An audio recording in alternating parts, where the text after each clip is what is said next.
സർവ മഹാത്മാക്കളെയും ചോദ്യം ചെയ്യാനും തരം താഴ്ത്താനും ഒരുമ്പെട്ടവർ ഒടുവിൽ അള്ളാഹുവിന്റെ റസൂലിനെ ചോദ്യം ചെയ്യാൻ ഒരുങ്ങുന്നത് നിങ്ങളൊന്ന് ശ്രദ്ധിക്കൂ. ചോദ്യം ചെയ്യപ്പെടാത്തവൻ പടച്ചവൻ മാത്രമാണ്. വേറെ ആര് ചെയ്താലും ചോദിക്കണം എന്തിനാണ്? ആര് ചെയ്താലും ശരി. അതല്ല, നിങ്ങൾ ചോദ്യം ചെയ്യാതെ കണ്ട് ഒരുത്തരെ അന്ധമായി നിങ്ങൾ അനുകരിക്കുന്നുവെങ്കിൽ അതിന് ദിവ്യത്വം കൽപ്പിച്ചു എന്നതിന്റെ അർത്ഥം. അവൻ ദൈവമാക്കിയിരിക്കുന്നു നിങ്ങൾ. അത് ആര് ചെയ്താലും ചോദിക്കണം. മുഹമ്മദ് നബി തന്നെയാണല്ലോ ഏറ്റവും അടുത്തത്. മുഹമ്മദ് നബി ചെയ്താലും ചോദിക്കണം എന്തിനാ ചെയ്തത്. കാരണം മുഹമ്മദ് നബി ഒരു മനുഷ്യനാണ്. മനുഷ്യൻ നിലയ്ക്ക് ചെയ്തതാണെങ്കിൽ മനുഷ്യൻ നിലയ്ക്ക് നമുക്കും ചില അഭിപ്രായങ്ങൾ ഉണ്ടാവും വേറെ.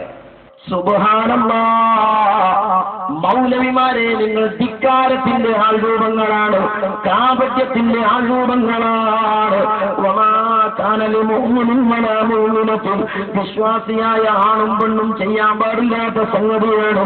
ഇദാ ഖലല്ലാഹു വറസൂലുഹു അംറൻ അയ്യകൂന ലഹുൽ ഖിയറതു മിൻ അംരിഹിം, അല്ലാഹു തആല ഒരു തീരുമാനം പറഞ്ഞാൽ, അല്ലാഹുവിന്റെ റസൂൽ ഒരു തീരുമാനം പറഞ്ഞാൽ അത് ചോദ്യം ചെയ്യുന്നവൻ മാപ്പിളയല്ല,